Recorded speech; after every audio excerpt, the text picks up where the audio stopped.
Donc, premier point, le système intelligent va pouvoir émettre un signal ou une alerte à l'usager lorsque son appareil est déjà en voie d'être endommagé. Donc, quand tu as déjà utilisé ton téléphone à un point où le système remarque que si tu continues à lancer ton téléphone, il risque d'être écouté à un usage de 6 mois au lieu de 300 comme c'était prévu. Le système intelligent pourra pouvoir te signaler, de t'avertir pour que tu essaies un peu de recadrer ton mode d'usage de l'appareil. Au cas où il utilise seulement son appareil téléphonique ou très intensément, justement.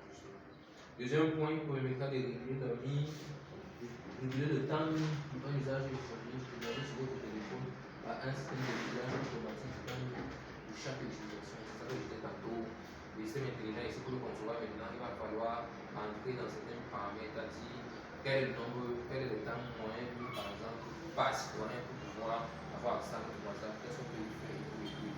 Ça maintenant, pour avoir ce genre de paramètres, il faudrait s'approcher des téléphones mobiles. C'est pour avoir ce genre de données là. De manière à ce qu'on sait qu'un citoyen normal a besoin de façon minimum d'utiliser 2 heures de temps sur WhatsApp par jour pour pouvoir mettre son appareil, pour pouvoir sécuriser son appareil pour sa durée d'usage. Ne pas juste être là sur WhatsApp, aller rien faire et tout.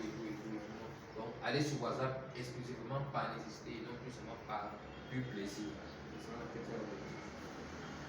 Réguler le temps mis sur votre téléphone pour vous permettre justement aussi à vous les usagers de pouvoir passer à autre chose. Parce qu'à un moment, ça va comme on devient prisonnier, esclave du téléphone. Tu as même envie d'aller visiter quelqu'un, non, mais juste parce que non, tu te plais plus à rester là, naviguer, tu ne peux rien faire, à contrôler toute l'actualité des autres. Tu te rends compte que le réel devient second plan, le réel passe en second plan, ce qui n'a pas lieu de prendre. En cas de nécessité, prévoir une marge temporaire d'usage supplémentaire. Alors, avec le service intelligent, pour réaliser de quoi? Il te donne déjà une marge horaire d'usage en fonction des différentes tâches que tu as à faire dans ton téléphone. Si le paramètre, si le système a prévu que bon, par jour tu as 3 à WhatsApp, 3 heures de temps. Donc tu descends pas comme tu veux. Si tu veux entrer sur WhatsApp, tu fais 5 minutes, tu ressors. Tu viens encore, tu fais 2 minutes, mais dès que tu vas atteindre les 3 heures de temps max, le système te signale pour que ça s'arrête. Tout ton corps bien que ça arrête, c'est terminé comme ça. Mais maintenant, la durée d'usage va varier d'utilisateur à utilisateur. Je dis tantôt que ce système intelligent, je le prévois dans le sens où à chaque fois que tu fais un achat, on l'installe. Et quand on l'installe, maintenant on l'installe en fonction de ton occupation socio-professionnelle du quotidien.